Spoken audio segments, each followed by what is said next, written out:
Speranca TV paraqet. Përshëndetje të gjithëve dhe mirë se ju gjej. Ulem sot me ju me një lloj dridhje në shpirt, sepse me këtë që do ju tregoj sot, do ju habes të gjithëve. Kush ka jetu apo ka rënjet në për fshatrat tona të Kukësit, e di mirë se si është jeta këtu tek ne.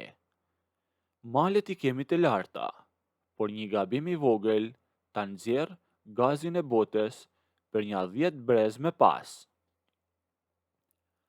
Por unë që po ju rrëfehem sot, jam një vajzë 21 vjeçe. Jam në një mosh ku gjaku të vlon si proni, e kur rinia ta kërkon të jetosh, e të duash, e të ndjesh, e jo vetëm të numërosh ditët që ikin një nga një si gjethet të vjeshtës. Shtëpia jon është disi e veçuar. Nalt në për këto bjeshkët, ku mjegulla të rrim mbi kokë të tanë vitin. Jetoj me prindrit dhe me motrën time më të madhe. Baba, për të na siguruar një jetë më të mirë e për mos me na lënë duar kryq, na pat bler mua dhe motrës një tuftë të mirë me bageti. Çdo mëngjes, pas bardh mirë drita, puna jon ishte e njëjta. Mjelja e qumshtit në përkova alumini që na ngrinin gishtat. Zjerja dhe zënja e djathit në përvozat e drurit. Ndarja e hires e mbajtja e pastër e stanit. Me ato para që nxirrnim nga shitja e qumshtit dhe e djathit, ne mbanim shtëpin. Por, jeta filloi të më bëhej e rënd. Një mërzitje që po me hante për brenda. Shihja shoqet e mia në qytet që dilnin vazhdimisht, e që kishin një të dashur, e që merrnin një mesazh natën vonë dhe ju shëndriste ftyran me gëzim, kurse unë njihja vetëm shtigjet e fshatit dhe erën e kashtës. Shpirti im po bërtiste për një ndryshim. Donte me patjetër një nxehtësi apo një dashuri që të më tregonte se isha edhe unë gjallë. Në shtëpin tonë rrinte një hije e vjetër. Motra ime ka pas qenë e martuar, por ka vite që është ndarë. Burri I saj I atëhershëm jetonte jashtë vendit, andej nga Anglia, e vinte në fshat sa për të thënë, ndoshta një herë në vit, ama vinte me gjysmë zemre. Motra, me atë dyshimin e gruas që nuk gjen më qetësi, e kuptonte sa I kishte një tjetër jetë atje, e dinte që kishte një tjetër femër. Muhabetet juftohen dhe sherret filluan që t'ju shtohen, e në fund edhe u ndan. Në Kuks një ndarje është një tabu e madhe. Hallku bën me gisht nga ti, e të bën fajtore edhe kur s'ke as një faj.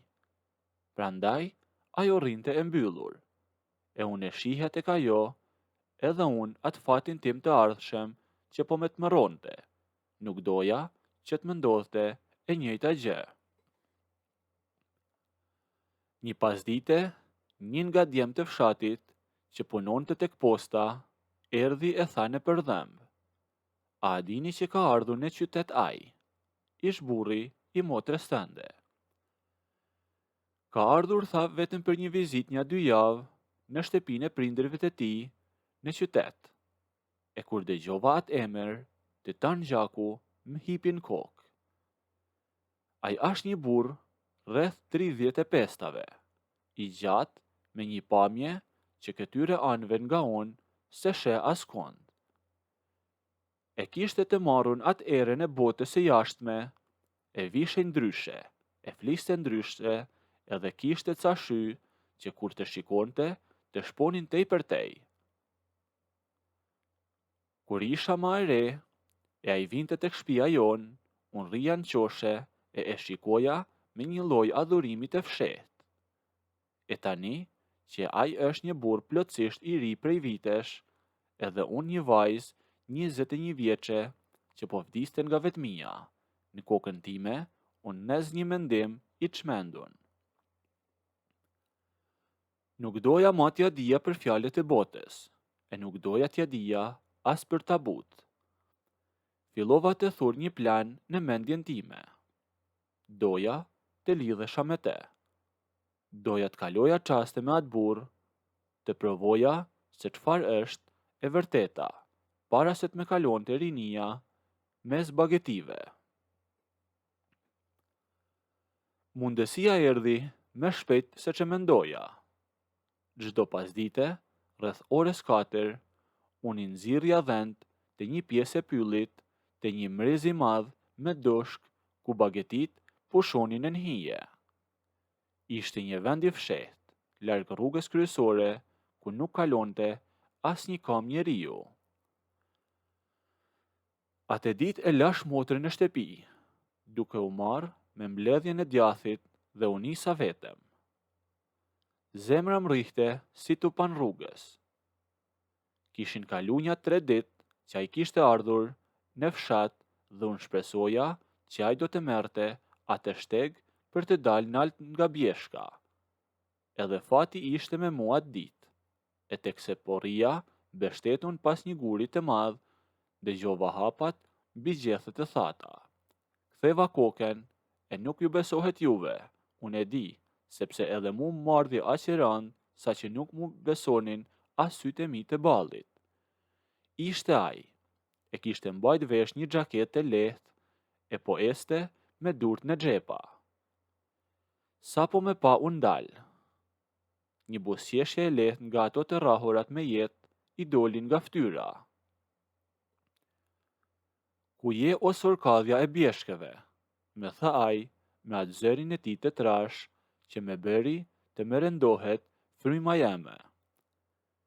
Pas ke mbet, po ajo e bukura, por qenë ke rritur shumë. Edhe ti pas ke mbet, po ai që shetit botën, ja ktheva, duke u mundu t'i mbaja sytë e fort, pa treguar që të tanë trupi po mdridhej. U ofruaj nga dal, e ndaloj fiks për para meje, aq afer sa mund të ndjeja aromen e qytetit e të Anglis që I përzihej me eren e pishash. Sytë e ti shikun nga flokët e mia, e me shikoj edhe tek gusha, e pastaj tek ai fustan I holl që me rrinte shumë ngosht në trup. Aty kishte një guxim e një uri që nuk e kisha ndjer kurrë nga djemt të fshatit. E di që këtu, po të pash kosh me mua, na pret pushka, tha duke qeshur në dhëmb, por pa u larguar as edhe 1 centimetër. Hallkut le t'i plas syri I keq, ja ktheva unë, me një zat e ult e të vendosun.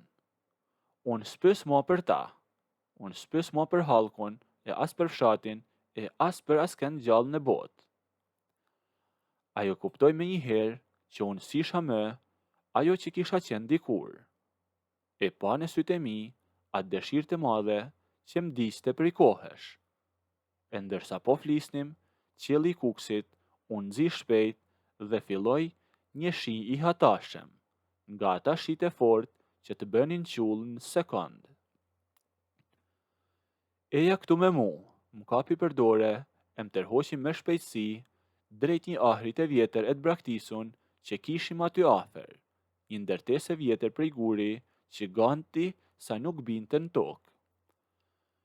U futëm brenda për t'i ik shiut, e ajo derë gjysëm e thyme u mbyll pas nesh. Jash shiu përplasej mbi çatin e vjetër që kullonte, ndërsa brenda mbretëronte një terr I papam, mezi shifshim se ku vinim kambet. Edhe aty vinte era bakti, por ishim të dy të lagur nga shiu. Edhe akoma pikat e shiut pikonin mbi flokët e mi e drejt krahërorit.